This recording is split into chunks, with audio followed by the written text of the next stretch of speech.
Bonsoir, voici les titres de ce journal. En Catalogne, 20 retraités français ont péri dans le naufrage d'une embarcation de promenade. 44 autres, une quarantaine d'autres ont été blessés.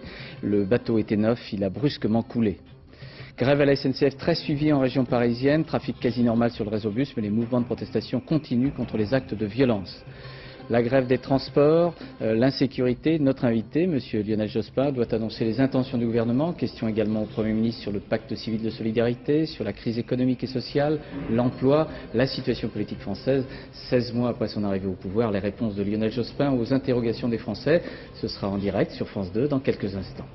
Et puis escrime, championnat du monde, un nouveau titre pour la Française Laura Flessel, championne du monde à l'épée. Il y a quelques minutes, c'était à la Chaux-de-Fonds en Suisse.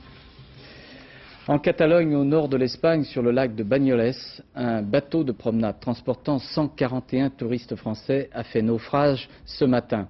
Il était à 10 mètres du quai. Les touristes français étaient des retraités originaires de Vendée, de Loire-Atlantique et de Charente-Maritime. 20 d'entre eux sont morts, 38 autres ont été blessés. Récit Agnès Varamian. C'est une étendue d'eau des plus tranquilles. L'embarcation, elle, est à quelques mètres du bord. Elle a coulé là, tout près du rivage, comme une pierre quelques minutes à peine après son départ. Le pilote du bateau à propulsion électrique a très vite compris qu'il coulait. Il a tenté un demi-tour, mais en vain. Les passagers se sont alors jetés à l'eau. Certains se sont noyés avant de regagner la rive, d'autres n'ont pas eu le temps de réagir et sont restés coincés, prisonniers de l'embarcation. Témoin de ce qui s'est passé en quelques minutes, un groupe d'étudiants en autocar arrêté justement au bord du lac. Ça a duré en tout à peine 2 minutes. Le bateau est parti pour faire le tour et il a penché tout de suite sur le côté. Le capitaine a commencé à faire demi-tour, mais il n'a pas eu le temps de revenir. Pourtant, il était tout près de la rive, environ 3-4 mètres. Mais la peur, la panique ont sans doute joué. Les étudiants, la Croix-Rouge, les pompiers sont arrivés vite, se jetant à l'eau, portant secours, sauvant des vies au bouche à bouche. Les blessés ont été évacués sans attendre des lieux du drame vers les 2 hôpitaux de la région de Gironne. Un peu perdus, désemparés, choqués, mais rapidement réconfortés et pris en charge. Sur les causes de l'accident, peut-être la surcharge du bateau. Il accueillait 141 passagers. Son autorisation était faite pour 80 personnes, mais sans qu'on ne connaisse réellement encore sa capacité. Le bateau avait une concession de la mairie de 80 personnes. 80 personnes. 80 personnes, mais ça ne veut pas dire que le bateau ne pouvait transporter plus de personnes. Vous comprenez? Dans une eau froide, mais avec peu de profondeur, les sauveteurs en début d'après-midi cherchaient toujours 2 personnes disparues et dont les corps se trouveraient peut-être encore dans l'embarcation. Olivier Galzi, vous êtes en direct avec nous depuis Banyoles. Quelle est la situation ce soir? Bien écoutez, vous le voyez derrière moi, les plongeurs ont maintenant arrêté leur travail. Ils reprendront demain matin. Demain matin, ils essaieront de sortir la carcasse du bateau. Mais ce n'est pas une opération simple puisqu'il s'agissait d'un bateau électrique qui contenait des batteries au nickel et par conséquent, les autorités espagnoles veulent à tout prix éviter la pollution du lac. Ce que l'on peut dire pour l'instant, Agnès vous l'a dit dans son sujet, toutes les personnes blessées ont évidemment été hospitalisées depuis ce matin et les rescapés, les derniers rescapés, une centaine en tout, viennent de rentrer à leur hôtel. Et à ce sujet justement, je vous propose d'écouter le témoignage recueilli par Muriel Lassaga et Gilbert Usan, le témoignage d'un de ces rescapés. Lorsqu'il est démarré, il est parti en marche arrière, tranquillement, et lorsqu'il a voulu tourner, pivoter pour partir en marche avant en quelque sorte, il a pris du gîte et l'eau très rapidement est rentrée par l'arrière. Et puis là c'était la panique, on a réalisé qu'il coulait. Et nous qui étions au pont inférieur, on s'est précipité vers l'escalier, quoi. Et là, les gens du pont supérieur bloquaient cet escalier à la partie haute. Et bien, ma foi, c'était la panique, quoi. On ne pouvait pas se jeter à l'eau, on avait l'eau déjà par-dessus la tête. Et puis à force d'effort, on a réussi à avoir la tête hors de l'eau au niveau de l'escalier. Puis après, il y a des barques, des gens qui étaient sur le bord, qui sont arrivés avec des barques, puis on était complètement bloqués. Et à ce moment, je pense que la plupart des personnes qui ont péri étaient au point inférieur, donc derrière nous, quoi, mais c'était la panique complète dans l'escalier, pas moyen d'ouvrir les vitres du bateau pour sortir. J'ai rien vu pour les casser. Hein, c'est le réflexe que j'ai eu, c'était d'ouvrir les vitres pour pouvoir partir par les vitres. Pas pu, hein, on n'a pas pu.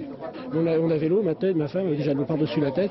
Je la maintenais comme je pouvais, ça grippait elle aussi. On était tous dans cette situation-là, quoi. C'était l'instinct de survie. Il y a une chose certaine, qu'il y a des sièges qui n'étaient pas fixés. Et au moment que le bateau a coulé, donc il a pris l'eau vers l'arrière, les sièges se débidaient, quoi. On ne pouvait pas s'accrocher, on pouvait... Donc le bateau ne s'est pas cassé, hein, non, il a coulé vers l'arrière. Et le capitaine, donc par le fait, quand il a vu qu'il coulait, il a remis la marche avant pour repartir vers la berge, hein, vers le bord. Et ça nous a certainement sauvés parce qu'à ce moment, le bateau, l'arrière, a réussi à toucher le fond. Il a fait quelques mètres et il a réussi à toucher le fond. Autrement, il y aurait eu beaucoup plus de personnes mortes, décédées. Voilà pour ce témoignage. Olivier, donc je rappelle 20 morts, 38 blessés. Il y a une femme de 62 ans qui est dans un état critique actuellement. Est-ce que les premiers éléments de l'enquête, ce que l'on peut rassembler, c'est évidemment l'état du bateau, le fait qu'il était neuf, qu'on ne savait pas. Qu'est-ce qu'on peut dire exactement sur le début de l'enquête ? Bon, pour l'instant, l'hypothèse principale qui est avancée ici en plus haut lieu par le ministre de l'Intérieur de la Catalogne lui-même, c'est l'hypothèse de la surcharge du bateau. Agnès Varamian en parlait dans son sujet. C'était un bateau qui était prévu pour 80 passagers, il y en avait plus de 140. Et puis c'était aussi un bateau très lourd à l'origine, puisque c'est un bateau électrique qui doit transporter des centaines de kilos de batteries électriques. Ce qu'il faut dire aussi, que c'était un bateau presque neuf, sa mise en service datée du mois de juin. Et par conséquent, ici, on n'exclut pas non plus l'hypothèse d'un défaut de fabrication combiné à cette surcharge dont on parlait. Mais pour en savoir plus, il faudra attendre encore un peu, Claude. Merci Olivier. Tous les touristes français, je vous l'ai dit, étaient venus par autocar de la région de La Rochelle, de Vendée et de Loire-Atlantique. À La Rochelle, un dispositif d'information a été mis en place pour apporter des renseignements aux familles des retraités qui se trouvaient ainsi en déplacement en Catalogne. Et puis, je vous fais part d'un numéro de téléphone. C'est le numéro où vous pouvez appeler en Espagne. Vous allez le voir s'inscrire. C'est le 00 34 93 586 79 00 ou 01 ou 02 ou 03 pour donc obtenir des renseignements complémentaires. En région parisienne, la grève des agents de la SNCF a été très suivie. Le trafic fortement perturbé, tandis que le réseau bus retrouvait un rythme quasi normal. À l'origine du mécontentement des agents, conducteurs de bus et de trains de banlieue, les agressions et les violences qu'ils subissent. Ces faits ne sont pas seulement réservés à l'Île-de-France. Ainsi, à Amiens, 2 agents SNCF ont été blessés dans une rixe avec un groupe de jeunes. Au Mans, des chauffeurs de bus sont débrayés au lendemain d'un incident au cours duquel un cocktail Molotov a été lancé contre un véhicule. La mobilisation des grévistes est restée très forte. Explication Jean-Bernard Schmitt. Et il va y en avoir ou pas du tout? Ouais, c'est pas très beau, là. Les usagers ont eu beau se renseigner toute la journée dans les gares parisiennes. Le trafic banlieue SNCF est resté aujourd'hui quasiment nul. Les gares du Nord, de l'Est et Montparnasse n'ont vu partir aucun train. Et même la gare Saint-Lazare, jusqu'ici épargnée, est entrée dans la contestation. Même schéma sur les lignes C et D du RER. Pour tenter de résoudre la crise, la direction de la SNCF a reçu en fin d'après-midi les organisations syndicales. Le PDG Louis Gallois propose de créer d'ici 99 300 postes, en plus des 500 annoncés la semaine dernière. Pour les syndicats, tout cela reste trop flou.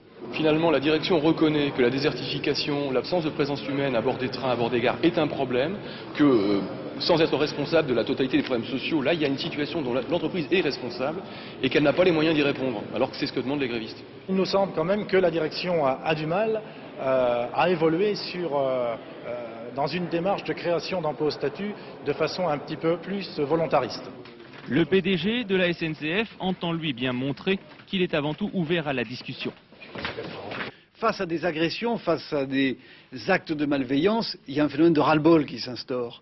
Et ras-le-bol, ça veut dire qu'à un moment où ça déborde, et nous sommes peut-être au moment où ça déborde, eh bien, j'essaye de répondre à ce sentiment, à cette émotion.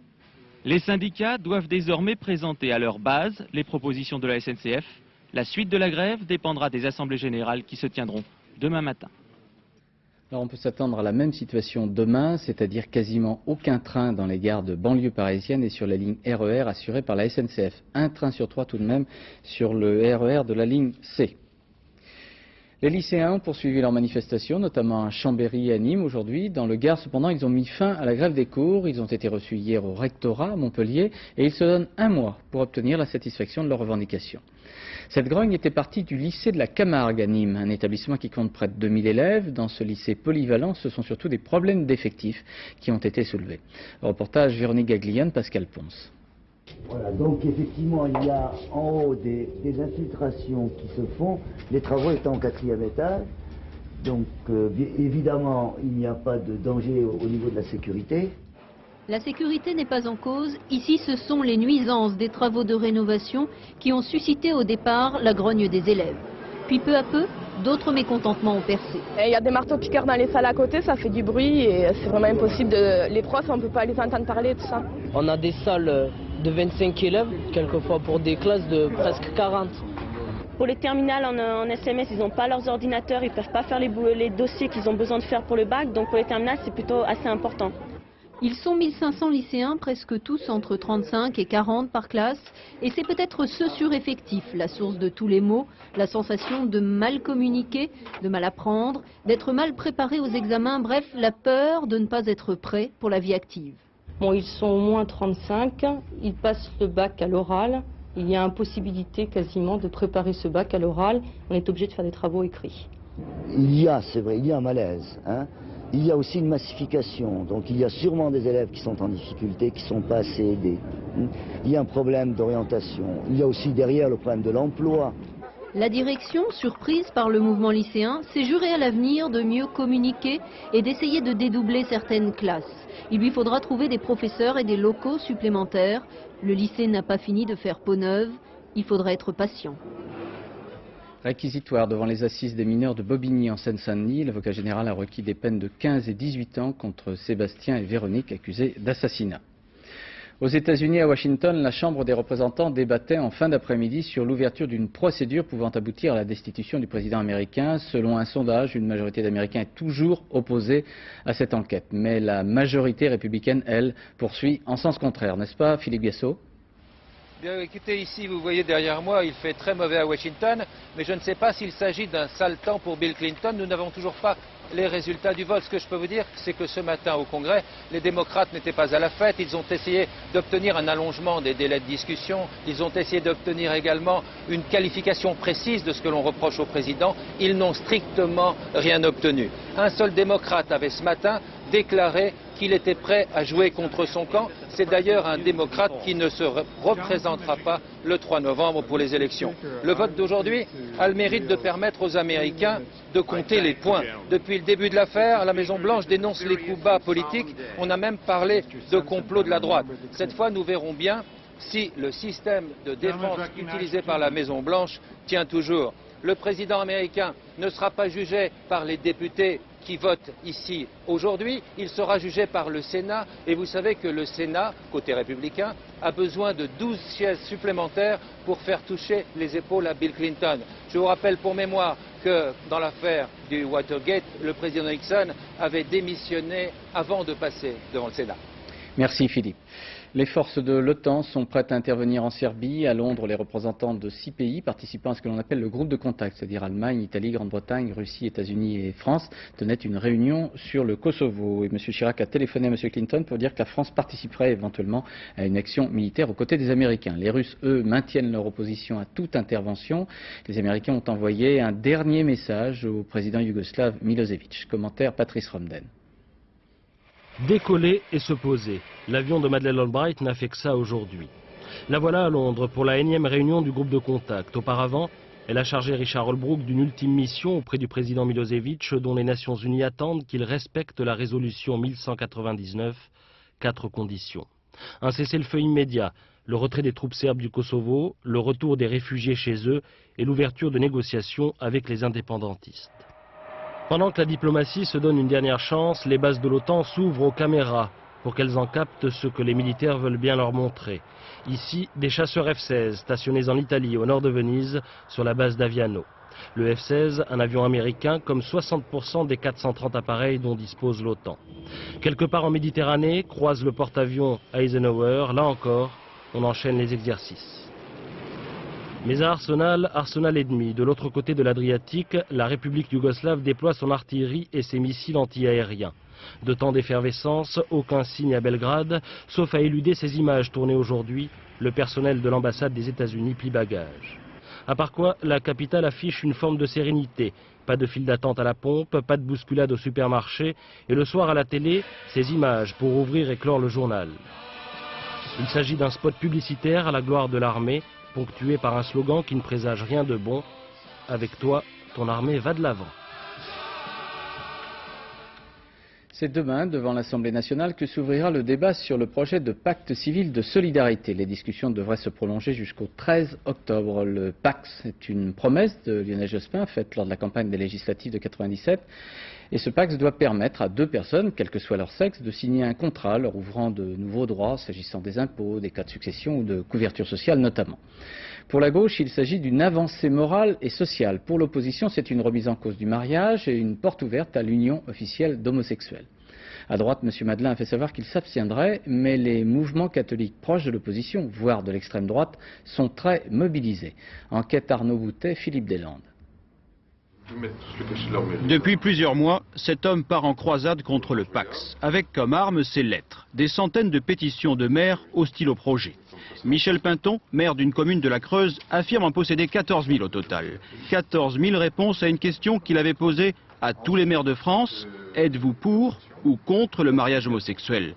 Car pour lui, le Pacs, ce n'est que cela. C'est un privilège en réalité, une récompense que l'on donne à l'homosexualité. Je ne vois pas pourquoi la société récompenserait l'homosexualité. Même son de cloche à l'UNI. Le syndicat étudiant très à droite prépare 200 000 pétitions et affiches. Le but est que cette affiche sorte soit en deux tailles, en taille normale et en grand 4x3 pour être collé sur les piles de pont. Dans l'heure locale du 16e arrondissement de Paris, la rotative tourne à plein régime. Le syndicat sort du cadre estudiantin pour combattre le Pacs. Ce n'est pas une nouveauté, l'UNI, qui revendique son indépendance financière, se positionne sur des sujets de société. Et pour ratisser très large, les étudiants distribuent leurs tracts sur les marchés. Ils appellent cela l'opération mariage. Devant plusieurs mairies, les associations des familles catholiques mobilisent leurs adhérents contre le Pacs. Dernière étape d'une opération de lobbying lancée au mois d'avril. On n'avait rien du Nord hier soir, c'est arrivé depuis. Les AFC, reconnus d'utilité publique, comptent 40 000 adhérents en France et revendiquent aujourd'hui 100 000 signatures anti-Pacs. Nous sommes là pour ça. Le législateur nous a reconnu un pouvoir pour cela. Si nous ne le faisions pas, à la limite, il serait en droit de nous dire « rentrez chez vous, allez jouer aux billes ou faire je sais pas quoi, mais ne soyez plus représentants familiaux ». Sûrs de leur bon droit, tout comme Avenir de la Culture, qui s'oppose au Pacs en réclamant de l'argent à ses militants. L'association, dont voici le siège national, a déjà envoyé 60 000 cartes postales au Premier ministre. Avenir de la Culture constitue la branche française de TFP, Tradition, Famille, Propriété, une secte brésilienne qui se présente comme un lobby catholique de l'ordre moral. Face à toutes ces critiques, Jean-Pierre Michel, l'auteur du Pacs, a dû revoir sa copie. Le Pacs ne sera pas signé en mairie. Vu la campagne qui a eu lieu, c'est plus utile de le faire en mairie. C'est même pas opportun du tout parce que ça sera un enjeu électoral. Donc nous avons pris en compte cette affaire et nous proposons maintenant que ce pacte soit signé en préfecture, ce qui semble mettre tout le monde d'accord. En apparence seulement, car pour ces jusqu'au-boutistes, cela reste insuffisant. Les opposants au Pacs comptent maintenir la pression lorsque le texte sera débattu à l'Assemblée.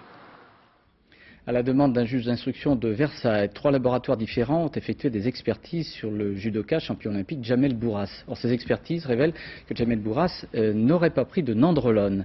Or, Jamel Bourras avait été suspendu 1 an pour prise de nandrolone, justement. Commentaire Christophe Tortora. Depuis 1 an, Jamel Bourras n'a cessé de clamer son innocence. Sa suspension après un contrôle positif à la nandrolone, il ne l'a jamais accepté. Je suis vraiment dégoûté de vivre dans un pays comme ça, ou dans un monde tel que ça, quoi. Aujourd'hui, les experts médicaux viennent apparemment de lui donner raison. À la demande de la justice, 3 laboratoires différents ont effectué de nouvelles analyses. Elles auraient permis de déceler la présence de norandroténédione, un produit non interdit par le Comité national olympique, ce qui exclut totalement la prise de nandrolone. Actuellement, Jamel Bourras est en Colombie pour tenter de convaincre la Fédération internationale de judo de ne pas aggraver sa suspension d'1 an. Les analyses révélées ce soir tombent à pic pour l'aider. dans cette démarche.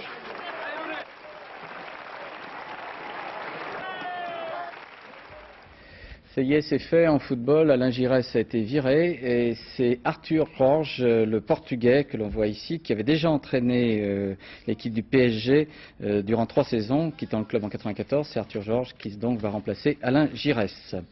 Championnat du monde d'escrime à la Chaux-de-Fonds en Suisse, Laura Flessel est devenue championne du monde à l'épée. Laura Flessel fut championne olympique en 1996 à Atlanta, originaire de la Guadeloupe. Elle apporte ainsi une 2e médaille d'or après celle d'Hugo Bry hier à l'équipe de France. Commentaire Nathanaël Dorinxin. Visiblement, Laura Flessel n'a pas perdu la main. 2 ans après les Jeux d'Atlanta, la championne olympique participait cet après-midi à la finale des championnats du monde. L'épéiste guadeloupéenne était opposée à une Allemande, nettement plus motivée, plus agressive que son adversaire. Laura Flessel s'est facilement imposée, 15 touches à 8. À 26 ans, la voilà championne du monde pour la première fois de sa carrière. Après l'or olympique, cela pourrait suffire à son bonheur, mais la guêpe de l'épée française, comme on la surnomme, a pris goût au podium et aux médailles d'or. Les Jeux de Sydney auront lieu dans 2 ans. D'ici là, la Française pourrait bien prendre encore un peu plus de hauteur et survoler sans partage l'escrime mondiale. Le prix Nobel de littérature, 95e prix Nobel, est revenu au Portugais José Saramago. Cet écrivain a publié des romans, de la poésie, des essais, des pièces de théâtre. Il est couronné par l'Académie des Nobel pour avoir, je cite, rendu tangible une réalité fuyante grâce à des paraboles soutenues par l'imagination, la compassion et l'ironie. José Saramago a été publié en français par les éditions du Seuil. Son dernier roman publié en France en 1997 s'intitule Tous les noms. Voilà, avant de retrouver M. Lionel Jospin, auquel en compagnie d'Arlette Chabot, Gérard Leclerc et Alain Duhamel nous poserons des questions sur l'actualité, voici ce que l'on pourrait appeler des paroles d'usagers. Nous nous sommes rendus tôt ce matin, gare Saint-Lazare, pour écouter celles et ceux qui utilisent régulièrement les transports en commun, qui parfois ont été témoins d'actes de violence et qui depuis quelques jours subissent les effets des grèves. Reportage Diego Garcia. Si je rate mon TGV, je suis mal, très mal. Et ils sont nombreux ce matin en gare d'Achères à se sentir mal. Sur la ligne Paris-Saint-Lazare, un train sur 6. Entre ras-le-bol et résignation, certains n'osent même pas monter dans les trains bondés. J'arriverai à 9h, à 10h à mon travail, au plus, mais je continuerai. C'est pas normal d'être agressé comme ça pendant son travail. Mais le problème, c'est que c'est toujours les mêmes personnes qui trinquent, quoi. Quelques usagers prennent leur mal en patience. Pour d'autres, aujourd'hui, le chemin de fer ressemble à un chemin de croix.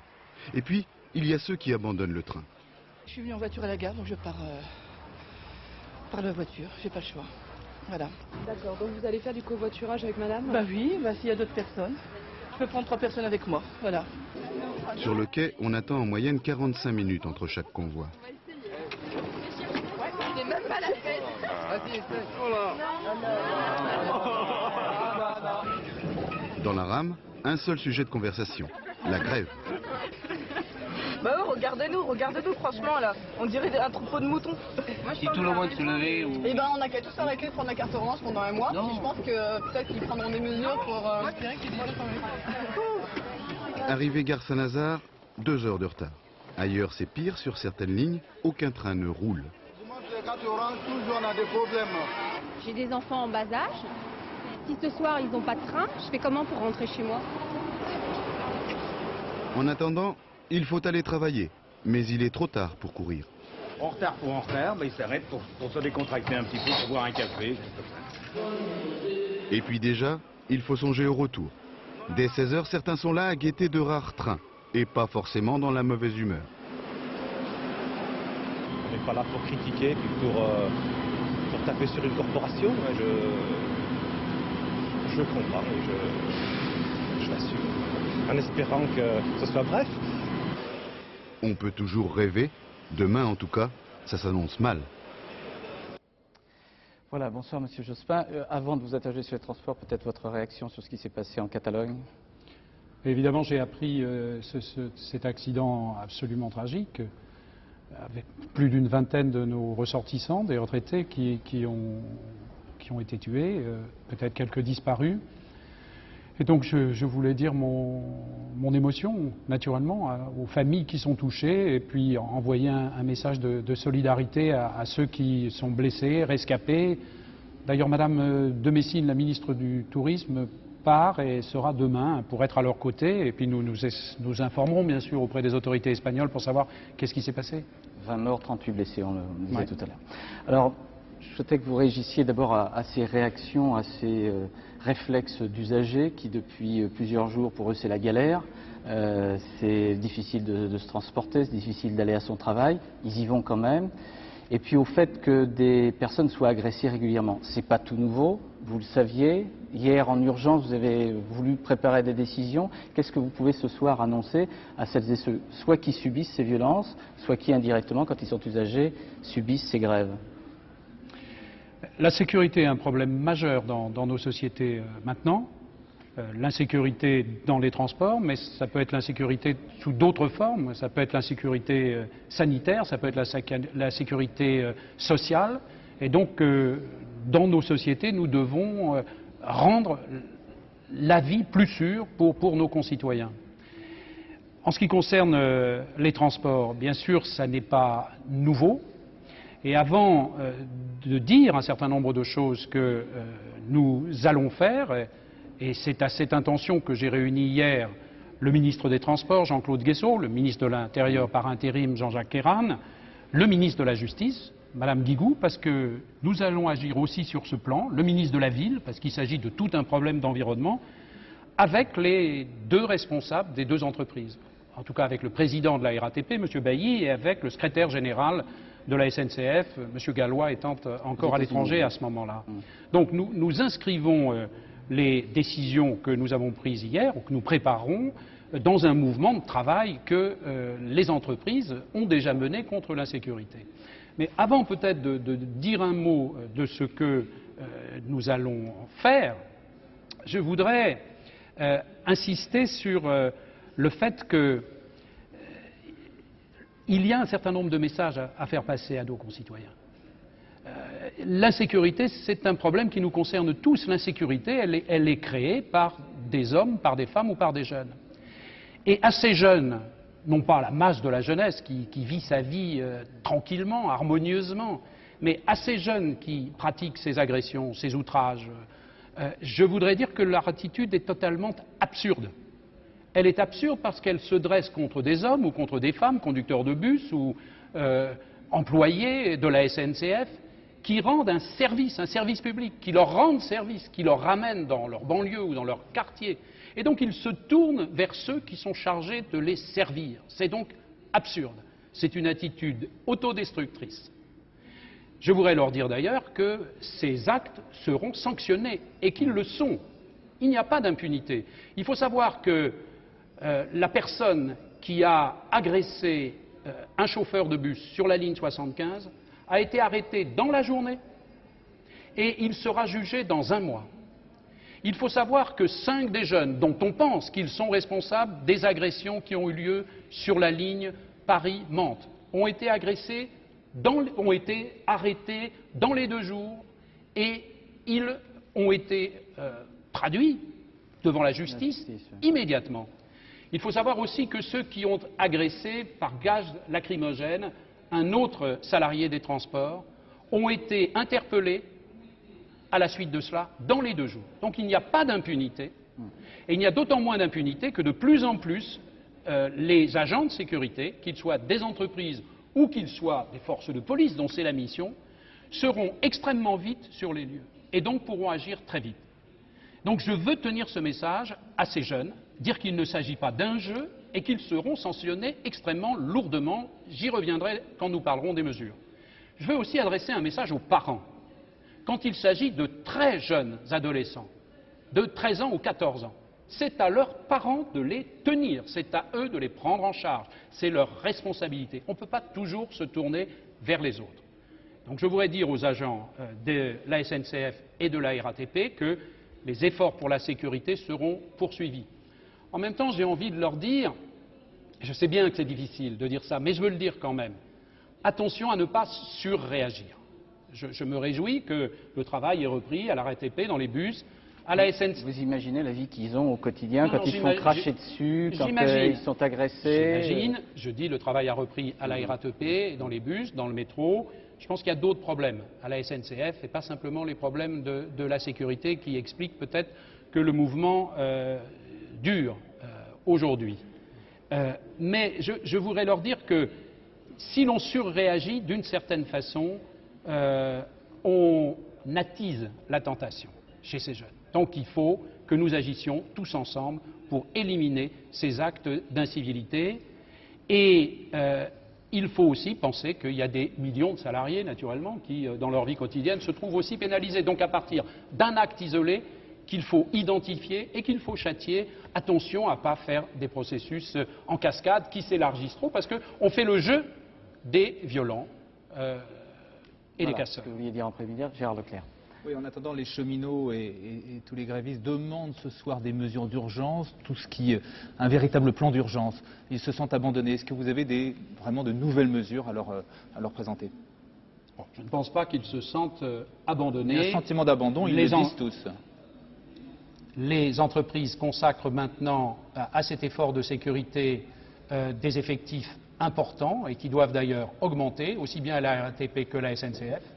En quelques jours, nous avons décidé de mettre plus de 400 hommes supplémentaires dans les bus, dans le métro et sur des lignes de banlieue. Donc immédiatement, nous avons mobilisé des forces de police. Mais je pense qu'il y a une action à plus long terme qui doit être prise. Alors d'abord, je voudrais annoncer notre intention en ce qui concerne des dispositions pénales. Nous allons faire en sorte que lorsqu'il y a outrage, violence, injure, atteinte à des agents des transports publics, de ces services publics, de la part de telle ou telle personne, quel que soit son âge ou sa catégorie, ce sera désormais des circonstances aggravantes. Et nous saisirons l'occasion d'un des prochains projets de loi de réforme de la justice pour insérer des dispositions de ce type. Dans le code pénal? Absolument. Nous allons également, comme cela est le cas actuellement, par exemple, pour des atteintes à des policiers. Et nous allons également faire en sorte que les agents de transport puissent procéder à des vérifications d'identité en étant aidés pour cela par des officiers de police judiciaire.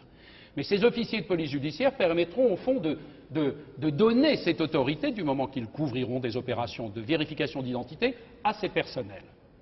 La présence humaine dans les bus, la présence humaine aussi dans les gares et notamment dans les gares isolées, la présence humaine à des heures ou sur des lignes, par exemple, de terminus, où se produisent ces agressions. Parce qu'elles ne se produisent pas, en règle générale, aux heures de pointe, au moment où il y a les grands mouvements, doit être absolument accrue.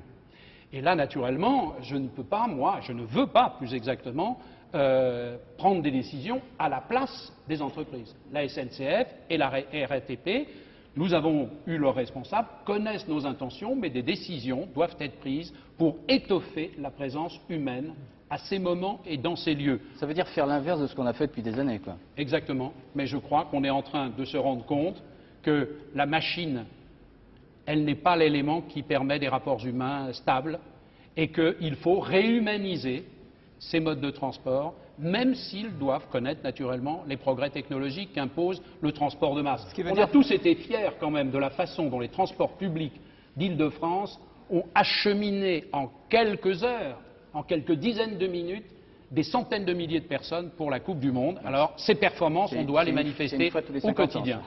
Mais ça prouve la force du service public. Et donc cette force du service public, il faut la retrouver au quotidien. Mais depuis des années, les entreprises de transport, et en particulier la SNCF, suppriment des emplois, des milliers d'emplois. Il faut aujourd'hui renverser la tendance, recommencer à créer des emplois à la SNCF. Nous avons déjà renversé la tendance, voudrais-je vous faire remarquer, parce que le taux de suppression à la SNCF était d'environ 5000 personnes par jour. Nous sommes... par an. Par an, pardon, oui. Nous sommes actuellement descendus à 1500, c'est-à-dire... Et là, c'est à l'entreprise aussi d'examiner avec sa politique de personnel. Je n'ai pas, moi, à donner des instructions, en particulier à la télé, à M. Gallois, mais il est certain qu'à la SNCF, il y a un dialogue social à nouer, peut-être avec force. Et naturellement, le ministre des Transports, Jean-Claude Guessot, qui a la tutelle, y veillera. Donc, coordination aussi. Donc, je l'ai dit, mesures législatives de caractère pénal, renforcement de la présence des agents, notamment des agents de sécurité, au moment opportun et sur les lieux plus isolés. Meilleure coordination entre les forces de police et les agents de la SNCF et de la RATP, même si des progrès considérables ont été faits dans ce domaine. Et puis, la mise en place d'équipements de sécurité. Il faut savoir que d'ici 1999, 2000 des 4000 bus de Parisiens et de la région parisienne seront équipés d'équipements qui leur permettront d'être identifiés. Et donc, si une agression se produit, immédiatement, on pourra se rendre sur les lieux avec une très grande efficacité. Et donc, c'est tous ces systèmes de protection, les cabines anti-agression, par exemple, que les liaisons radio entre les agents, que la SNCF et la RATP doivent développer systématiquement. Alors, est-ce que ça suffit? Parce qu'on a l'impression qu'on met beaucoup de policiers, on mettra d'autres agents d'ambiance, avec par exemple des emplois jeunes. Est-ce que, à votre avis, c'est suffisant? Vous y appelez tout à l'heure aux parents. C'est vrai qu'il y a un vrai phénomène de violence dans cette société. Est-ce qu'il ne faut pas aller plus loin? C'est pas sans arrêt en mettant des policiers qu'on arrivera à résoudre vraiment les problèmes de sécurité? Mais c'est un peu pourquoi j'ai commencé, non pas par annoncer des mesures qui sont nécessaires, mais j'ai commencé par cette forme d'appel. Cet appel à la responsabilité, à la conscience, je l'adresse à la fois aux jeunes, y compris à ceux qui ont la tentation de se laisser aller, et aux parents. Naturellement aux éducateurs, mais les éducateurs, ils le font dans les collèges, dans les lycées. Vous savez d'ailleurs que nous avons insisté davantage sur le respect des règles, le respect des normes, sur l'instruction civique. Au fond, moi je veux vous dire mon sentiment en prenant les choses un instant plus largement, puisque nous avons commencé par les problèmes concrets et les mesures. Au cours du XIXe siècle et du XXe siècle, on a tendu à opposer, Alain Duhamel connaît bien ça, qui connaît comme vous. Il n'était pas au XIXe. Hein? Non, mais il connaît l'histoire des idées politiques. C'était ça que je voulais dire. Oui, oui, soyez pas désobligeants. Oui. On a tendu à opposer le parti de l'ordre et le parti du mouvement. La droite, c'était le parti de l'ordre, la gauche, c'était le parti du mouvement et du progrès. Eh bien, moi, je pense que ces oppositions, aujourd'hui, doivent être dépassées. Je l'ai d'ailleurs déjà indiqué. Moi, je suis attaché à la réforme. Je veux être toujours représentatif du parti du mouvement, mais je veux que ce mouvement soit fait dans l'ordre. Nous avons besoin de règles, nous avons besoin de normes, nous avons besoin de repères. Je m'efforce moi-même d'en respecter dans ma pratique politique, dans mon action de gouverner, des règles républicaines. Et il faut ce retour aux normes, à la règle et à ce que j'appellerais un ordre pour que la société puisse avancer, donc pour que la société puisse se réformer. L'ordre peut être une valeur de gauche. Mais l'ordre est une valeur de gauche pour vous. À condition que ce soit un cadre républicain, un cadre démocratique, un cadre respectueux des autres, pas un ordre imposé, naturellement, un ordre voulu consciemment, un ordre partagé pour bouger, pour faire des réformes, pour faire avancer le mouvement. Face à la violence des très jeunes, des enfants, des préadolescents, des filles maintenant, dans les écoles, en dehors des écoles, certains de vos amis, par exemple Tony Blair en Grande-Bretagne, sont partisans de ce qu'on appelle la tolérance zéro, qui est stricte. Hein, quelquefois, ça va même pour les plus jeunes jusqu'à leur interdire de sortir le soir après 9 h. Est-ce que c'est une évolution qui vous paraît correspondre justement à l'ordre selon la gauche, ça? Mais nous avons déjà abordé ces problèmes de la délinquance chez les très jeunes, oui, les très, exactement, de plus en plus jeunes. Oui, c'est exact. Et aussi parce qu'il y a des familles déstructurées, mais peut-être aussi parce qu'il faut rappeler partout, c'est notre responsabilité à tous, et les vivre aussi, ces règles et ces normes. Nous avons déjà traité ce sujet, vous le savez, dans un conseil de sécurité intérieure que j'ai mis en place, et nous avons noué le dialogue entre le ministre de l'Intérieur, Jean-Pierre Chevènement, et Elisabeth Guigou, parce qu'il faut concilier les approches, je dirais, policières et judiciaires, répressives et éducatives en même temps. Et au prochain Conseil de sécurité intérieure, nous allons reprendre cette question parce qu'elle est urgente. Et nous prendrons les décisions qui seront nécessaires pour faire reculer cette forme de criminalité, y compris parce qu'elle est autodestructrice. C'est ce que je disais tout à l'heure. Ces jeunes s'abîment eux-mêmes dans ce processus. Et ils se heurteront aux sanctions de la loi. Quel signe d'échec pour notre société quand même, non? Si c'est un signe d'échec pour non, vous ne le sentez pas comme ça? Si c'est un signe d'échec pour notre société, nous en sommes tous responsables et nous devons tous lutter contre, chacun à notre niveau de responsabilité. Moi, j'assume le mien dans mes responsabilités de gouvernement et le gouvernement fait de même. Vous le savez depuis le début. Alors voilà pour la première partie consacrée au transport et aux violences. On va parler maintenant du PAX, le pacte de solidarité. Est-ce que vous appuyez pleinement cette loi? Est-ce que vous en êtes totalement convaincu? Ou est-ce qu'au fond vous êtes prêt à l'aménager?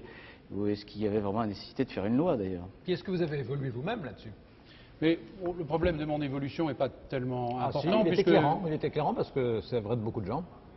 Oui, mais alors à travers les années, si vous voulez. Mais dans la campagne législative, j'avais dit que des mesures devraient être prises pour régler par des mesures dans l'ordre fiscal, dans l'ordre social, dans l'ordre successoral, des successions, des problèmes que vivent des personnes qui vivent en commun, qui ont une vie commune et qui ne sont pas soit des hommes et des femmes mariés, qui ne choisissent pas le mariage ou à qui d'une certaine façon le mariage est interdit, parce que le mariage ou la famille ce sont des institutions particulières et qu'il fallait régler ces problèmes. C'est ce que nous faisons.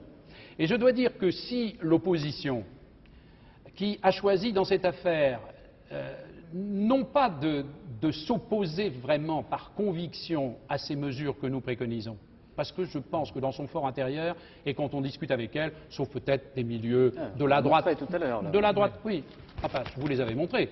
Vous avez montré en quoi ils étaient liés à une secte brésilienne. Pas tous, pas tous. Non, enfin, ce sont des éléments qui sont quand même souvent très à droite. Nous rencontrons beaucoup de nos collègues qui comprennent que ces mesures doivent être prises. Ils ont choisi de s'opposer parce qu'il faut s'opposer. Moi, je crois au contraire qu'il devrait y avoir des sujets de société qu'on aborde sans passion pour les faire avancer. Et c'est eux qui créent des problèmes là où il n'y en a pas. Le PAX est un pacte, c'est un contrat entre deux personnes. Certaines, effectivement, peuvent être et sont homosexuels et ont besoin de voir régler un certain nombre de problèmes de leur vie commune. Ne cherchons pas à le cacher, c'est fait aussi pour ça. Certains ne sont pas dans cette situation et ont besoin de choisir ces formes de contrat pour régler des problèmes de leur vie commune. Si on n'y avait pas mis autant de passion, je pense qu'on aurait avancé avec beaucoup moins de troubles. Mais en tout état... Vous disiez justement, pendant ma campagne, j'avais dit qu'il faudra prendre des dispositions, des mesures. Alors on se demande justement pourquoi une loi qui suscite tant de passion, parce qu'on ne fait rien sans passion dans notre pays, pourquoi ne pas avoir pris des dispositions pour changer le code des impôts, le droit de succession, et ça serait peut-être passé plus tranquillement, alors que maintenant on est dans une proposition de loi qui part un peu dans tous les sens. Pourquoi pas des mesures ponctuelles au lieu d'une loi opéra? D'abord, cette loi ne part pas du tout dans tous les sens. Elle va être abordée demain, présentée par Elisabeth Guigou, et les choses vont se dérouler, à mon sens, normalement. Cette loi sera votée, et elle est comprise par les Français, parce qu'ils comprennent qu'en rien cela ne menace l'institution familiale. Le mariage, c'est une institution de la société. La famille, ce sont des parents d'hommes et femmes, avec des enfants. Et là, il ne s'agit pas de cela. Il n'y a ni le devoir du mariage, ni les privilèges, si l'on peut dire, du mariage. En particulier, vous savez très bien que l'adoption est interdite et le restera, que la procréation artificielle permettant donc la filiation est également interdite et le restera. Donc, je pense que c'est un projet qui prend en compte une évolution de la société, que les Français qui ont beaucoup de bon sens le comprennent et que cela se passera, je pense, tranquillement. Oui, quand les autorités religieuses, là pas la droite, les autorités religieuses et les différentes confessions manifestent énormément de réserves et disent craindre, et sûrement pensent craindre, et craignent réellement qu'il s'agisse, selon les mots qu'ils emploient, soit de mariage bis, soit de sous-mariage, soit d'une étape vers le mariage homosexuel. Est-ce que ça ne vous trouble pas, cette conjonction des institutions religieuses de confessions différentes? Non, cela ne me trouble pas parce que les confessions religieuses et les institutions religieuses ont une mission particulière. Je la comprends, je la respecte, elles portent un message, qui est un message de la révélation, qui est aussi un message du dogme et qui est un message de valeur, naturellement. Ces messages sont absolument essentiels à notre vie en société. Mais je vais prendre un autre exemple.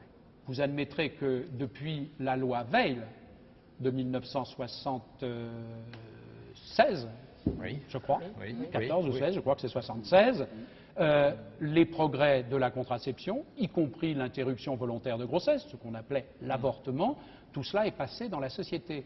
Je vous ferai remarquer que les grandes confessions, et en particulier l'Église catholique, ont été contre. Sur les IVG, ont été contre. Le sont toujours en ce qui Et concerne les catholiques, par exemple. Et ça n'a pas empêché le fait que c'est quelque chose d'admis tout à fait désormais dans les sociétés démocratiques. Il faut comprendre que les églises ont un message particulier qu'il faut respecter, mais qui ne peut pas inspirer entièrement la vie sociale, même si ça contribue au combat au débat des idées. Il y a quand même une question qui se pose. Est-ce que le Pacs n'entraîne pas une espèce d'engrenage qui ferait que demain, le mariage homosexuel sera effectivement autorisé, et puis après-demain, l'adoption des enfants par des couples homosexuels? Est-ce que ce n'est pas dans la logique du Pacs? Non, absolument pas. C'est justement parce qu'il est quelque chose d'autre, parce qu'il n'est pas ce mariage, que vous n'avez pas du tout, vous, à le construire comme un engrenage. La position du gouvernement est claire. L'acceptation par l'opinion, elle est que le Parlement contribue à régler des problèmes de vie commune, des problèmes de succession, des problèmes fiscaux, des problèmes sociaux. Elle n'est en rien, justement, que l'on construise une sorte de mariage bis, voire de mariage homosexuel, si vous voulez cibler cette catégorie de la population. Et donc, nous nous en tiendrons là, totalement. Bien. Alors, débat à partir de demain, puis jusqu'au 13 octobre, théoriquement. On va parler de la crise. Est-ce que vous avez le sentiment, de la crise mondiale, les bourses qui font le yo-yo, l'impression que plus rien n'est vraiment contrôlé, est-ce que vous avez le sentiment que la France est à l'abri de cette crise? À l'abri, non, mais disons tout de même que si vous regardez la situation financière internationale, si vous regardez aussi les réalités économiques, l'orage tombe et la grêle tombe sur beaucoup de régions du monde et pas directement sur l'Europe aujourd'hui. Naturellement, je préférerais que la conjoncture mondiale soit bonne. Je préférerais qu'il n'y ait pas eu de crise en Asie du Sud-Est. Je préférerais que des décisions pour régler les créances douteuses dans les banques soient prises au Japon. Je préférerais que le gouvernement précédent en Russie ait réglé mieux les problèmes de l'endettement de l'État, des grandes compagnies qui ne paient pas leurs impôts. Je souhaiterais aussi qu'il n'y ait pas cette situation politique particulière aux États-Unis qui ne facilite pas les prises de décision. Mais constatons au moins que l'Europe, dans ce moment et dans cette conjoncture, est un espace, est aussi une union, je pense à l'Union européenne, mieux préservée que ses voisins. Et que nous n'avons pas de raison, à partir de ce moment-là, de céder à la dramatisation.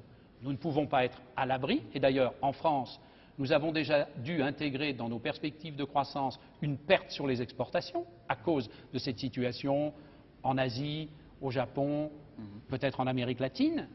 Mais comme, et la politique du gouvernement, je crois, y a contribué, nous avons su rallumer les moteurs de la croissance intérieure, la consommation d'abord, notamment par du transfert de pouvoir d'achat vers le ménage, en ne les ayant pas criblés d'impôts, comme le gouvernement précédent, qui avait ponctionné 120 milliards sur les ménages, en développant ensuite l'investissement. Je pense que les bases de la croissance en France sont solides et que nous avons eu raison de bâtir, comme nous l'avons bâti, le projet de budget de 1999. Donc, cette crise internationale me préoccupe, mais elle peut affecter l'Europe moins que d'autres. Et nous avons d'ailleurs vu que la perspective de l'euro nous protégeait contre la spéculation sur les monnaies. Alors justement, face aux instabilités, face à la spéculation, etc., est-ce que vous avez des recettes et des alliés pour essayer d'introduire un peu d'ordre là aussi, réguler davantage? D'abord, des recettes concrètes, hein? Est-ce que ça existe? Oui. Du concret, il y en a dans le mémorandum français qui a été transmis à nos partenaires de l'Union européenne par Dominique Strauss-Kahn. Alors à ce moment-là, vous le prenez, le mémorandum, et puis vous l'expliquez. On en parle. D'accord, très bien. Bon, c'est vous avez des interlocuteurs internationaux, Absolument. vous leur parlez, qui vous comprend, Absolument. qui vous êtes, qui est d'accord sur quoi? D'abord, je constate qu'à travers cette crise financière, qui est quand même surtout une crise financière, et dont nous pourrions éviter qu'elle passe pour l'essentiel dans la sphère de l'économie réelle, comme on dit, de la production, des échanges de biens ou de services, que cette crise est avant tout financière et qu'elle s'est produite en allant à l'encontre des théories libérales qu'on a professées jusqu'à ces dernières années, même s'il y a eu beaucoup d'évolutions dans ce domaine. On nous disait qu'il ne faut surtout pas que les États, les nations s'occupent de l'économie.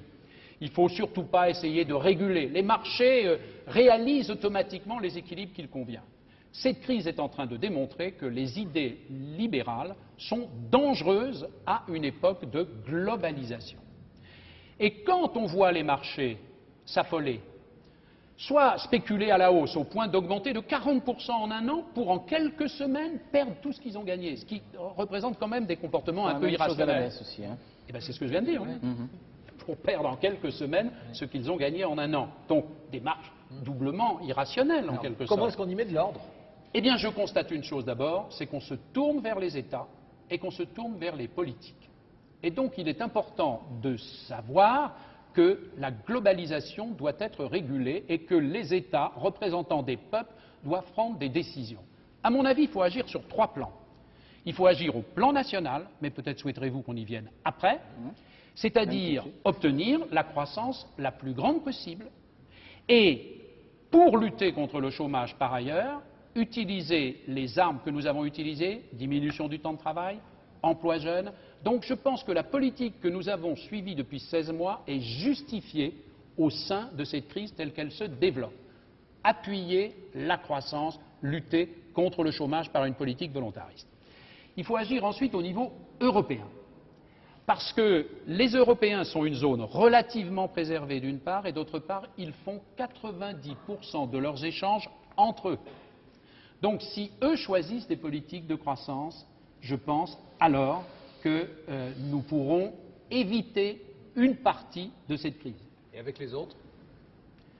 Avec les autres? Les non-européens. Alors là, c'est les propositions que nous avons faites au niveau international, en nous appuyant sur l'Europe, à savoir réorganiser le système monétaire international.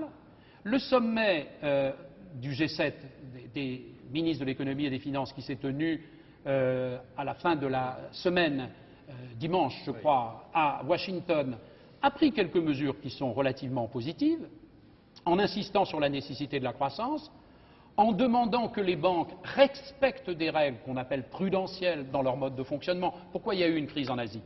Parce qu'une partie des banques dans les pays d'Asie du Sud-Est ont emprunté à court terme pour placer à long terme, et que quand il y a eu un élément de trouble financier, naturellement, on a eu immédiatement une crise. Organisation du système monétaire international pour donner notamment à son comité intérimaire la possibilité d'agir, de prendre des décisions et de réguler. Et c'est donc les idées françaises qui sont actuellement au cœur des discussions internationales, c'est-à-dire les idées d'organisation. Justement, la France, vous évoquiez tout à l'heure le budget. Le problème, c'est que ce budget, il a été élaboré il y a quelques mois avant la crise. Et aujourd'hui, beaucoup ont le sentiment, les instituts de conjoncture, la Commission des comptes de la Nation, que ces hypothèses aujourd'hui sont beaucoup trop optimistes et que donc on ne tiendra pas la croissance qui est prévue. Est-ce que vous ne regrettez pas un budget qui est trop dépensier? Est-ce que vous n'avez pas coupé votre blé en herbe? Mais, pardonnez-moi, Gérard Leclerc, mais je crains que ce soit une contradiction même que vous évoquiez là, parce que s'il y a moins de croissance, alors il faut que le budget soit quand même un budget minimum de soutien de la conjoncture. Et donc le fait qu'on ait choisi, tout en réduisant le déficit budgétaire, tout en faisant en sorte que pour la première fois depuis 4 ans, les prélèvements obligatoires vont baisser. Ils baisseront en 98 et ils doivent baisser en 99. Vous avez fait un niveau record en 97.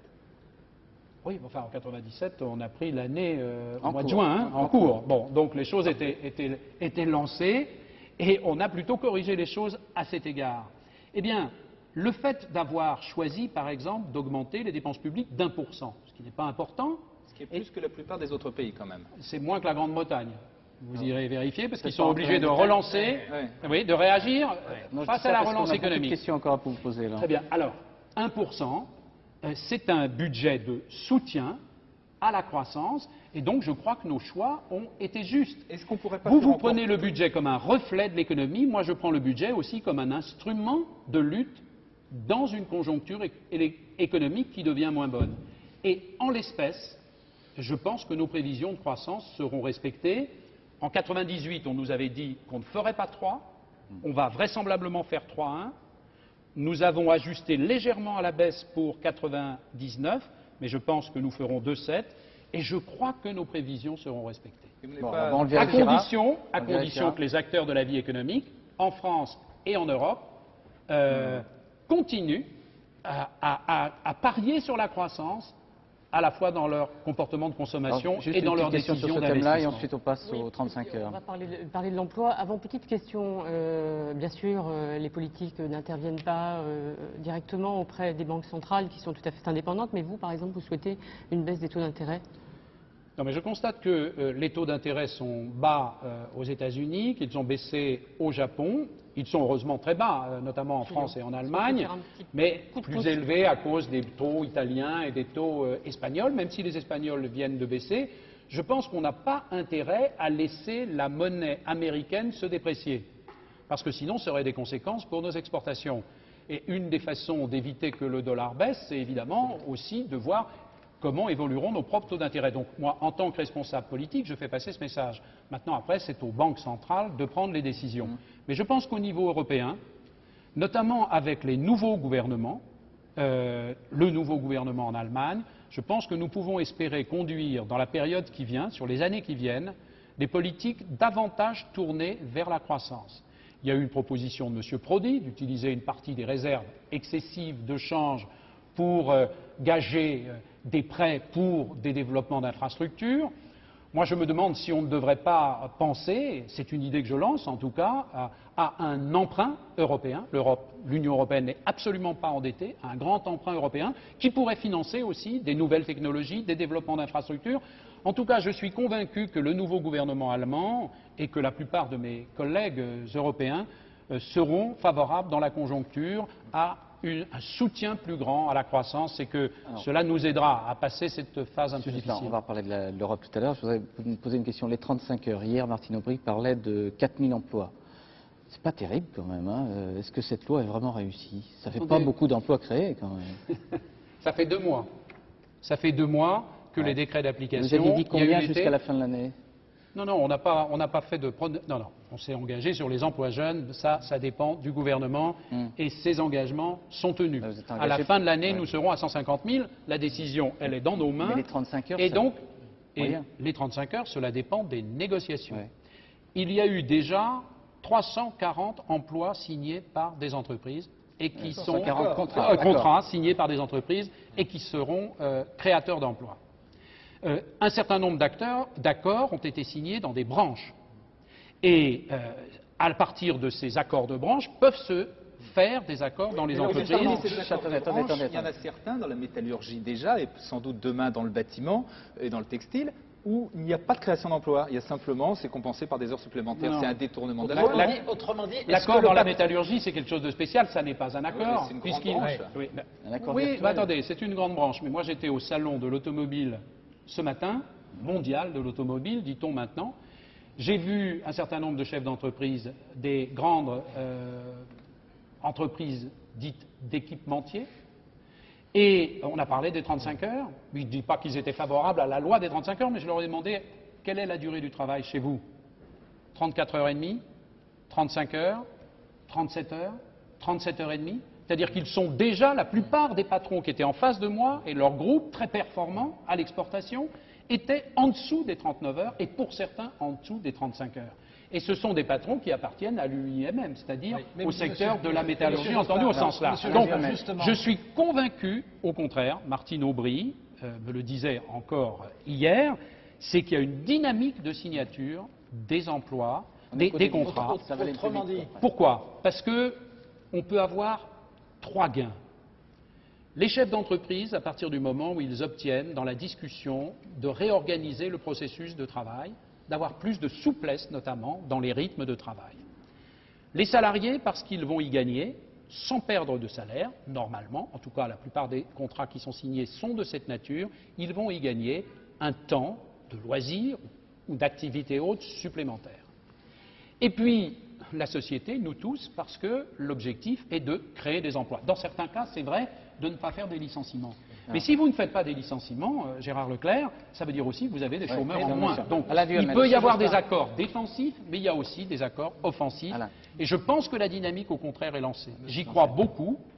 Et en tout cas, si la croissance est plus faible, il faut bien utiliser d'autres armes si on veut faire reculer le chômage, Ce gouvernement n'est pas résigné au chômage. Mais monsieur, j'ose pas pour dire les choses carrément, est-ce que vous n'avez pas l'impression qu'il y a une partie du patronat qui essaye soit de tourner la loi, soit même de la retourner à son avantage en faisant plus d'heures supplémentaires et de flexibilité que de la réduction du travail et de la création d'emplois? Ça serait une illusion parce non, que... mais est-ce que ça, à votre avis, c'est une tentation qui existe ou pas? C'est une tentation qui va s'arrêter, à mon sens, quand ces patrons en question auront compris que nous ne l'autoriserons pas par la loi. Donc c'est pas la peine qu'ils essayent d'inventer des processus qui n'auront aucune réalité légale. Arlette ? Alors, vous parlez des emplois. Je pense que beaucoup de patrons, beaucoup de chefs d'entreprise, ce qui les intéresse, c'est de produire, c'est d'innover, c'est d'exporter, c'est de réussir. Ils n'ont pas des réactions idéologiques. Ça peut exister, parfois, chez certains, dans telle ou telle fédération, mais ce n'est pas le raisonnement de la plupart des patrons. Et je pense qu'ils peuvent trouver là, dans la négociation sur la réduction du temps de travail, une occasion pour nouer des dialogues avec leurs cadres, avec leurs salariés, et pour avancer et rénover les processus de production. Beaucoup font ce raisonnement. Avançons dans les questions et les réponses. Oui. Alors, il y a une question qui est en point d'interrogation, c'est l'allègement des charges sur les bas salaires. On réfléchit, on discute. Vous êtes pour, contre, dans quelle mesure et quand le gouvernement décidera-t-il? Martine Aubry semble d'accord et Dominique Strauss-Kahn beaucoup moins, pour dire les choses. Oui, mais bien que ce soit jamais aussi. Oui, mais ça, qu'il y ait des débats au sein du gouvernement, que le ministre de l'Emploi et de la Solidarité n'ait pas automatiquement la même approche que le ministre de l'Économie et des Finances, parce qu'ils ont des exigences qui sont, j'espère, convergentes. Et je crois convergentes. Ils s'entendent bien, contrairement à ce qu'on dit. Oui, absolument. Mais en tout état de cause, nous avancerons à notre rythme. Nous sommes quand même un gouvernement qui, en 16 mois, a considérablement fait bouger des choses dans la société française. Sur le terrain de l'emploi, avec la reprise de la croissance, mais aussi avec les 35 heures, avec les emplois jeunes. Sur le terrain de la justice et de la société, avec les réformes de la justice, sur le terrain éducatif et culturel, avec notamment ces propositions que nous faisons pour l'audiovisuel public. Nous sommes un gouvernement qui réforme. Alors, vous pouvez aussi comprendre que nous allions à notre rythme. Cette question n'est pas mûre, à mon sens, elle n'est même pas mûre techniquement. Il y a eu un rapport fait par un grand économiste français, M. Malinvaud, qui est critique du transfert sur la valeur ajoutée de l'assiette des cotisations patronales. Il y a un débat au sein du mouvement syndical. Ça sera mûr et donc, eh bien, nous avons dit, oui, nous allons le faire. Nous allons le faire mûrir dans les mois qui viennent. Nous ne pouvons pas. Pendant l'hiver. Écoutez, il ne faut pas tout faire à la fois. Nous avons aussi, dans le projet de budget, fait des réformes fiscales importantes qui favoriseront l'emploi, en ce qui concerne, par exemple, la taxe professionnelle, qui mettent en avant une fiscalité écologique, qui permettent d'aborder les problèmes de la fiscalité locale. Donc on fait beaucoup de réformes, il faut les faire dans l'ordre et il ne faut pas non plus bousculer trop les habitudes. En plus, le Parlement ne peut pas prendre tous les textes à la fois. Gérard, sur les retraites. Oui, un sujet de préoccupation. Jacques Chirac, d'ailleurs, hier, s'est dit préoccupé par ce sujet, les retraites. Et là, on vous soupçonne un peu d'être un peu timoré, d'être trop prudent, un peu d'immobilisme. Ou lent. Lent. Et notamment d'éluder la question principale, enfin l'une des questions principales, qui est la création d'un système de retraite par capitalisation, de fonds de pension, à côté du système par répartition. Les autres pays l'ont déjà fait, pourquoi pas la France? Il y a un certain nombre de pays qui font des choses qui ne seraient pas acceptées en France ou qui ne seraient même pas bons pour la France. Donc ça, ce n'est pas un critère absolu. Nous ne sommes pas pour faire un système de retraite par capitalisation qui soit remplacerait le système par répartition, soit même, pour la part trop grande qu'il prendrait, déséquilibrerait le système de retraite par répartition. Donc nous n'irons pas dans cette direction. Non, mais ça peut être un complément. Exactement. Mais nous avons admis que sous certaines formes, des compléments pouvaient être envisagés, à condition qu'ils puissent être, par exemple, négociés dans les entreprises sous forme de fonds salariaux entre les entreprises et les salariés, ou à condition lui-même que l'État fasse un effort dans cette direction. Et c'est d'ailleurs pourquoi Mme Martine Aubry a annoncé dans le projet de loi de financement de la sécurité sociale la création d'un fonds qui permettra donc d'abonder, comme cela, le financement futur des retraites. De toute façon, ce déséquilibre majeur entre la population active, qui actuellement paye les cotisations des retraités d'aujourd'hui, les salariés d'aujourd'hui payant les retraites d'aujourd'hui, et la population inactive, l'écart qui va se creuser au détriment des actifs, en quelque sorte, c'est une question qui nous est posée pour 10-15 ans. Donc nous avons absolument la possibilité et le temps d'en bien situer, poser le diagnostic, d'en situer les termes. Non, absolument pas. On ne prend pas de retard à partir du moment où on se donne les moyens. Et j'ai demandé au commissariat au plan, qui est un lieu d'expertise technique et en même temps de dialogue social, parce qu'il rencontre tous les acteurs, de me faire des propositions sur ce terrain. Ensuite, nous ouvrirons une discussion et une négociation, y compris devant les Français, qui doivent être mis devant les responsabilités et la réalité démographique du vieillissement de la population et donc du problème du financement des retraites à terme.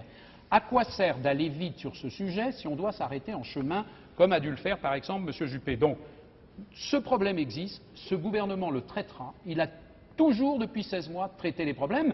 Mais pardonnez-nous de traiter dans l'urgence ce qui est urgent et puis de poser les termes d'une solution pour ce qui vient plus tard. Mais cela sera fait indiscutablement. Alors, donc que le président ne s'inquiète pas pour les retraites. Il nous reste un petit peu plus de 10 minutes. On va parler de l'Europe, une Europe totalement rose ou quasiment. Arlette Chabot. Vous disiez tout à l'heure que, effectivement, l'arrivée notamment de M. Schröder au pouvoir en Allemagne allait sans doute faciliter les choses pour remettre un petit peu l'huile dans la machine de l'emploi au niveau européen. Mais est-ce que vous en êtes, j'allais dire, pardonnez-moi, aussi sûr, sachant que vous êtes tous socialistes, sociodémocrates, mais quand même assez différents. Il y en a un qui a fait campagne sur le nouveau centre en Allemagne. Vous êtes à gauche, vous le dites toujours. Et Tony Blair, ça n'a pas changé. Tony Blair en Grande-Bretagne, c'est aussi plutôt du côté du centre. Alors est-ce que vous serez vraiment unis pour qu'il n'y ait pas, notamment en Europe, eh bien une vraie Europe sociale qui se mette en place? Le problème pour nous n'est pas de nous unir sur des concepts, sur des définitions, sur qu'est-ce que c'est la troisième voie, qu'est-ce que c'est le nouveau centre. Ça n'a pas d'intérêt. Le problème est de savoir si nous sommes capables de définir des pratiques communes sur le terrain de l'emploi, sur le terrain de la croissance, sur le terrain des taux d'intérêt, sur le terrain des problèmes de sécurité, comment nous traitons ensemble les problèmes de l'immigration. C'est ça qui est important. Oui, je pense que les changements qui se sont opérés en Europe, le fait qu'en Italie, j'espère que le gouvernement Prodi va passer l'épreuve parlementaire qui est la sienne dans les 2 jours qui viennent, le fait qu'en Italie d'abord, puis ensuite en Grande-Bretagne, puis ensuite en France, et maintenant en Allemagne, c'est-à-dire dans 4 grands pays, et que dans un certain nombre d'autres pays, on dit en gros 11 sur 15 qui ont des premiers ministres socialistes ou sociodémocrates. Dans 2 autres, il y a des coalitions.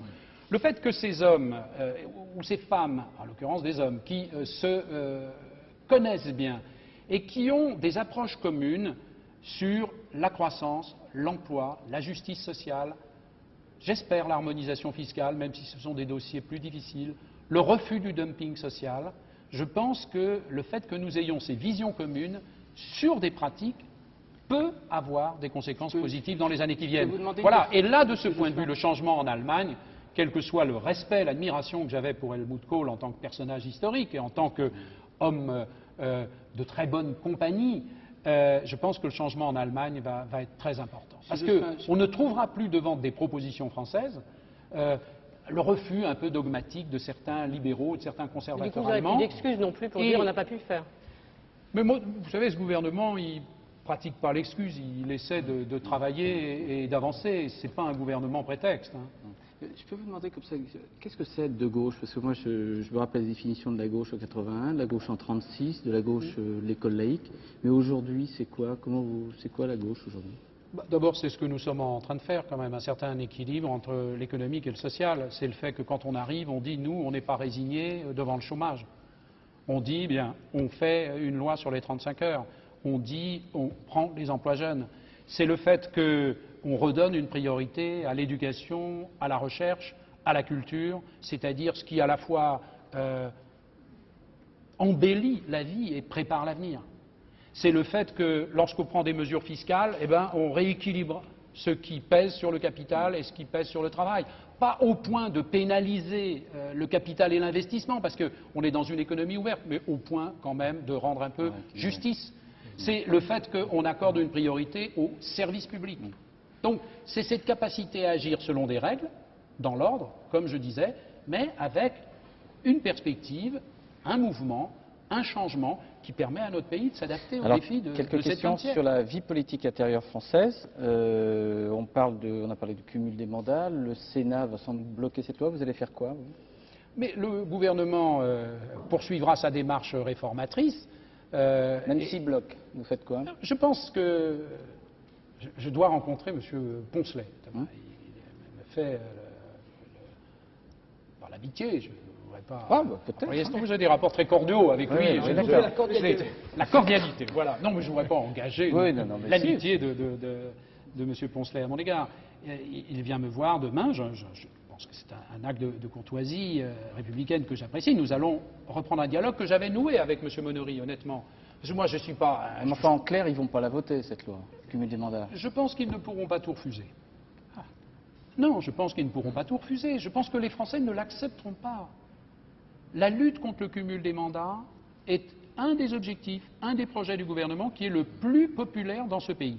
Avec d'autres, mais un des plus populaires. Je pense que les sénateurs auraient tort de refuser. Alors, il est possible que je ne puisse pas obtenir tout ce que je souhaite, tout ce que le gouvernement souhaite.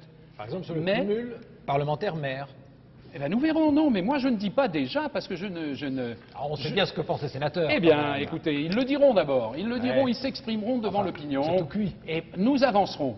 Et puis, si on doit s'arrêter à un stade, eh ben, on trouvera une autre occasion ou d'autres façons de dépasser ce stade ultérieurement. Mais ils auraient tort de tout bloquer. Je pense qu'ils ne bloqueront pas tout. En tout cas, le gouvernement, lui, il est tout à fait déterminé. Puisqu'on parle politique, on peut pas, malheureusement, on ne peut pas parler des affaires. L'une des dernières en date, l'AMNEF semble concerner des responsables socialistes, dont certains, dit-on, vous seraient proches. Quel est votre sentiment? Est-ce que ça vous inquiète? Ah non, mais nous verrons bien si des responsables, socialistes ou non, sont concernés par l'affaire de l'AMNEF. Je considère que la presse doit faire son travail, mener ses enquêtes. La police, s'il y a lieu, la justice, s'il y a lieu, oui, mais la police judiciaire en est le bras armé. La justice mener ses procédures, s'il y a lieu de mener des procédures. Nous faisons la transparence. Nous avions d'ailleurs demandé qu'un administrateur provisoire soit nommé. Et la commission de contrôle des mutuelles, qui est un organisme totalement indépendant, a dit qu'elle voulait d'abord faire un échange d'arguments avant de prendre sa décision. Il y a eu une mission de la Cour des comptes. Un certain nombre de faits ont été transmis au parquet. Donc des procédures judiciaires auront lieu, peut-être, et on verra qui sera en cause en cette circonstance. Et chacun assume individuellement sa propre responsabilité. C'est la chose que je peux dire. Ce que je voudrais simplement ajouter, c'est que je ne crois pas que les responsables politiques, eux, compte tenu de la diversité des problèmes et des affaires, aient intérêt à s'attaquer sur ce terrain. Qu'ils laissent la presse faire, la justice faire. Arlette Chabot, Alain Duhamel, surtout cohabitation. On évoquait tout à l'heure les remarques que le président de la République a faites hier au Conseil des ministres sur la protection sociale, son inquiétude à propos des retraites. Le président fait régulièrement connaître son sentiment sur l'action du gouvernement. Et en général, est-ce que vous considérez, c'est le jeu normal de la cohabitation? Est-ce que de temps en temps vous êtes agacé? Ou est-ce que vous trouvez que c'est assez facile de travailler avec quelqu'un que M. Schröder a qualifié de social-démocrate modéré? Je me suis demandé quand même si j'avais pas un brin de malice quand Gerhard Schröder a dit ça à la télévision. Ça n'a pas été tellement relevé, mais moi qui suis une nature malicieuse, j'étais amené à vous n'étiez pas aperçu à me le demander. Social-démocrate. C'est une découverte pour vous. Je sais qu'il avait été travailliste, mais je ne savais pas. Non, les relations avec le président de la République se passent bien. Dans l'ordre international, nous sommes confrontés, par exemple, aujourd'hui à cette crise du Kosovo. Nous définissons ensemble l'approche qui doit être celle de la France, dans le respect des compétences éminentes, naturellement, du président de la République en matière internationale et de défense, mais en même temps, ce domaine est forcément partagé, parce que le gouvernement est celui qui fournit ensuite les moyens de l'action, de l'accompagnement des décisions, donc les choses se passent bien. Sur le plan intérieur. Pour le reste, si le président... Les Français sont d'ailleurs assez contents de la cohabitation. Ils viennent, paraît-il, un sondage qui, paraît-il, le dit.